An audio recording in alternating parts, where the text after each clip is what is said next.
آپ ٹائٹل اور تھمبنیل دیکھ کر سمجھ گئے ہوں گے آج کی ویڈیو بہت امپورٹنٹ ہے۔ اس سے پہلے سیکس ایجوکیشن پر میں 2 ویڈیوز بنا چکا ہوں۔ پہلی ویڈیو میں ہم نے سیکس ایجوکیشن کا انٹروڈکشن دیکھا تھا اور دوسری ویڈیو میں ہم نے ماسٹربیشن پہ بات کی تھی۔ اب یہ سیکس ایجوکیشن کی تیسری ویڈیو ہے جس میں ہم بات کریں گے کہ ایک مرد کی جو نارمل سیکس ٹائمنگ ہوتی ہے وہ کتنی ہوتی ہے۔ پھر ٹائمنگ کے ریلیٹڈ ہی 2 ڈیزیزز ہیں۔ پہلی ڈیزیز کو پری میچور ایجیکولیشن کہا جاتا ہے، یعنی جب مرد بہت جلدی ڈسچارج ہو جاتا ہے، اور دوسری ڈیزیز کو ڈیلیڈ ایجیکولیشن کہا جاتا ہے جس میں مرد بہت دیر سے ڈسچارج ہوتا ہے۔ تو ان دونوں بیماریوں کو بھی تھوڑا سا دیکھیں گے، اور اس کے علاوہ کچھ غلط فہمیاں ہیں ہمارے لوگوں میں جس کی وجہ سے وہ لوگ بیوقوف بن رہے ہیں، تو اس پہ بھی تھوڑی سی بات کریں گے۔ تو ویڈیو سٹارٹ کرتے ہیں۔ پہلی بات یہ کرتے ہیں کہ ایک مرد کی نارمل سیکس ٹائمنگ کتنی ہوتی ہے۔ دیکھیں، ہر انسان کی جس طرح نیند کی ٹائمنگ الگ الگ ہوتی ہے، اسی طرح ہر انسان کی سیکس کی ٹائمنگ بھی الگ الگ ہی ہوتی ہے۔ آپ نے سنا ہوگا کہ اڈلٹ 24 گھنٹے میں 7 سے 9 گھنٹے سوتے ہیں۔ اسی طرح اگر ہم نارمل رینج کی بات کریں تو جو مرد کی جو سیکس ٹائمنگ کی جو نارمل رینج ہے وہ 2 منٹ سے لے کے 8 منٹس تک ہے، یعنی دنیا میں جو زیادہ تر جو مرد ہیں ان کی ٹائمنگ 2 منٹ سے 8 منٹس کے درمیان ہی ہوتی ہے۔ اب اس کا یہ مطلب بالکل نہیں ہے کہ اگر کسی کی ایک بار ٹائمنگ یا 2 بار بھی 2 منٹ سے کم آئی ہے تو اسے پریمیچور ایجیکولیشن ہوگا، یا کسی کی 2-3 بار ٹائمنگ 8 منٹ سے زیادہ آئی ہے تو اسے ڈیلیڈ ایجیکولیشن ہوگا۔ ویڈیو آپ آگے تک دیکھیں گے تو آپ کو خود ہی کلیئر ہو جائے گا۔ فی الحال آپ اتنا یاد رکھیں کہ 1-2 بار ٹائمنگ کم ہو جانا یا زیادہ ہو جانا اس کا یہ مطلب نہیں ہوتا کہ آپ کو کوئی بیماری ہے۔ تو اب پری میچور ایجیکولیشن کو دیکھتے ہیں کہ پری میچور ایجیکولیشن اصل میں ہوتی کیا ہے۔ دیکھیں، اگر کوئی انسان کنٹینیوسلی 1 منٹ سے کم ٹائم میں ڈسچارج ہو رہا ہے تو پھر ہم اس کو کہہ سکتے ہیں کہ وہ پری میچور ایجیکولیشن کا شکار ہے۔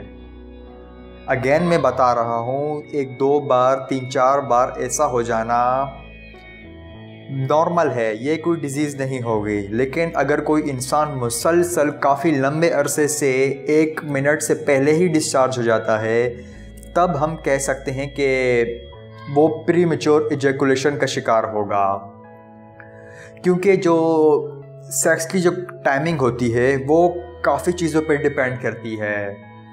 میں آپ کو ایگزامپل کے ذریعے سمجھانے کی کوشش کرتا ہوں۔ جیسے اگر کسی انسان نے ایکسرسائز کی ہو، وہ دوڑ لگا کر آیا ہو، اور آپ فوراً اس کا بی پی چیک کریں گے تو اس کا بی پی کافی ہائی آئے گا، لیکن اب اس کا یہ مطلب نہیں ہوگا کہ اسے بی پی کی بیماری ہوگی یا اسے ہائپر ٹینشن ہوگا۔ وہ ایکسرسائز کر کے آیا ہے، وہ رننگ کر کے آیا ہے تو اس کا بی پی اس وقت ہائی ہوگا وقتی طور پر، اور تھوڑی دیر بعد وہ نارمل ہو جائے گا۔ اسی طرح جو سیکس کی جو ٹائمنگ ہوتی ہے وہ کافی چیزوں پر ڈیپینڈ کرتی ہے۔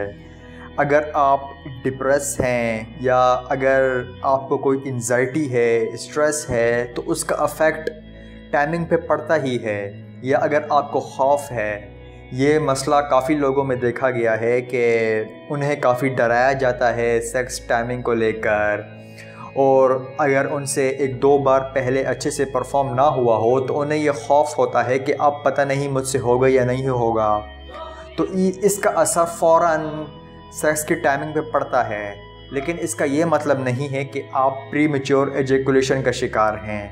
اگر آپ کا مائنڈ بالکل ریلیکس ہے، آپ کو کوئی خوف نہیں ہے، آپ کو کوئی انزائٹی نہیں ہے، آپ کو کوئی اسٹریس نہیں ہے، آپ ڈپریس بھی نہیں ہیں، پھر بھی آپ کی ٹائمنگ کنٹینیوسلی اگر 1 منٹ سے کم آ رہی ہے تو پھر ہم کہہ سکتے ہیں کہ ہو سکتا ہے آپ کو پری میچور ایجیکولیشن ہو۔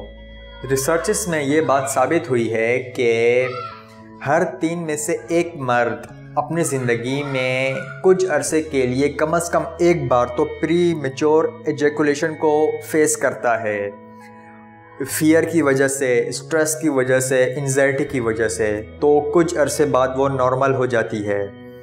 تو یقیناً آپ سمجھ گئے ہوں گے ایک دو بار یا کچھ عرصے کے لیے ٹائمنگ کم ہو جانا کوئی پرابلم نہیں ہوتی۔ اگر آپ کو کافی لمبے عرصے سے یہ شکایت ہو رہی ہے اور آپ کو کوئی اسٹریس بھی نہیں رہتا، آپ کوئی فیئر بھی نہیں رہتا، تو تب ہو سکتا ہے شاید آپ کو پری میچور ایجیکولیشن ہو۔ اب جو دوسری بیماری ہے وہ ہے ڈیلیڈ ایجیکولیشن۔ اس میں کیا ہوتا ہے، اس میں جو مرد ہے وہ کافی لمبے عرصے سے مسلسل 30 منٹس کے بعد بھی ڈسچارج نہیں ہو پاتا، تو اس کنڈیشن کو ڈیلیڈ ایجیکولیشن کہتے ہیں۔ لیکن یہ اتنی کامن نہیں ہے، لیکن جو پری میچور ایجیکولیشن ہے وہ بہت کامن ہے۔ اکثر لوگ بالکل ٹھیک ہوتے ہیں، انہیں کوئی بیماری نہیں ہوتی، لیکن وہ خود کو بیمار سمجھ رہے ہوتے ہیں۔ وہ پورن دیکھ کر اپنے آپ کو ان سے کمپیئر کرتے ہیں، کیونکہ سیکس ایجوکیشن کی نہ تو اسکول میں بات کی جاتی ہے، نہ کالجز میں بات کی جاتی ہے، نہ گھروں میں بات کی جاتی ہے، اور اس بارے میں ویسے ہی بات کرنا اچھا نہیں سمجھا جاتا۔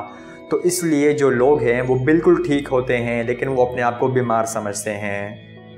اب کچھ ایسی غلط فہمیوں کے بارے میں بات کرتے ہیں جو میں نے فیس بک پر جنسی مسائل کے جو گروپ ہوتے ہیں وہاں میں نے بہت دیکھی ہیں۔ میں جب بھی ایسے گروپوں میں جاتا ہوں تو مجھے یہ پوسٹ تو لازمی دیکھنے کو ملتی ہے کہ میرا سائز بہت چھوٹا ہے، تو اب اسے میں کیسے بڑھاؤں، اور نیچے کمنٹس کیا ہوتے ہیں کہ یہ تیل لے لو، یہ پاؤڈر لے لو، یہ منجن لے لو، اس سے سائز بڑھ جائے گا۔ دیکھیں، کوئی بھی دنیا میں ابھی تک ایسی چیز ایجاد ہی نہیں ہوئی جو آپ کے پینس کے سائز کو بڑھا دے، یہ سب فراڈ ہے۔ اور دوسری بات کہ میڈیکل سائنس کے مطابق اگر کسی کا سائز 2 انچز تک بھی ہے تو وہ نارمل ہے، اگر 2 انچز سے کم ہے پھر ہو سکتا ہے کہ اسے کچھ مسائل ہوں، لیکن اگر 2 انچز تک بھی سائز ہے تو اسے میڈیکلی کوئی پرابلم نہیں ہونے والی، تو ان چکروں میں نہ پڑیں۔ پھر دوسری بات میں نے کیا دیکھی ہے، لوگ کہہ رہے ہوتے ہیں کہ ہمارے سیمن کی جو وسکوسٹی ہے وہ بہت کم ہے، یعنی جو سیمن اسے کہتے ہیں جو فلوئڈ ڈسچارج ہوتا ہے، تو جو ہمارا جو فلوئڈ ڈسچارج ہوتا ہے وہ گاڑھا نہیں ہے۔ اب پتہ نہیں یہ لوگ یہ باتیں کہاں سے ڈھونڈ کے لاتے ہیں۔ دیکھیں، سیمن گاڑھا ہے یا نہیں ہے، اس سے آپ نے کیا کرنا ہے۔ اگر سیمن پتلا بھی ہے اور اس کے اندر اسپرم کی تعداد پوری ہے اور وہ ایکٹیو ہیں تو وہ پتلا سیمن ہی کافی ہے۔ لیکن دوسری طرف اگر سیمن بہت موٹا ہے، بہت گاڑھا ہے، لیکن اس میں اسپرم کی تعداد پوری نہیں ہے یا اسپرم ایکٹیو نہیں ہے، تو پھر وہ موٹا اسپرم بھی کسی کام کا نہیں ہے، تو وہ موٹا سیمن بھی کسی کام کا نہیں ہے۔ تو یہ پتلا موٹا کچھ بھی نہیں ہوتا، اصل بات یہ ہے کہ اس سیمن کے اندر اسپرم کی تعداد کیا پوری ہے یا نہیں ہے، کیا اس کے اندر جو اسپرم ہیں وہ ایکٹیو ہیں یا نہیں ہیں، یہ امپورٹنٹ ہے۔ تو اگر آپ کو وہم ہو رہا ہے تو آپ ٹیسٹ کروا سکتے ہیں، سیمن انالیسس، اس میں آپ کو ڈیٹیل میں پتہ لگ جائے گا۔ تو یہ پتلا موٹا کچھ نہیں ہوتا۔ ایک اور بات میں یہاں بتانا بھول گیا کہ جو پری میچور ایجیکولیشن ہوتی ہے، اکثر لوگ کہتے ہیں کہ یہ ماسٹربیشن کی وجہ سے ہوتی ہے، نسیں کمزور ہو جاتی ہیں، رگیں کمزور ہو جاتی ہیں۔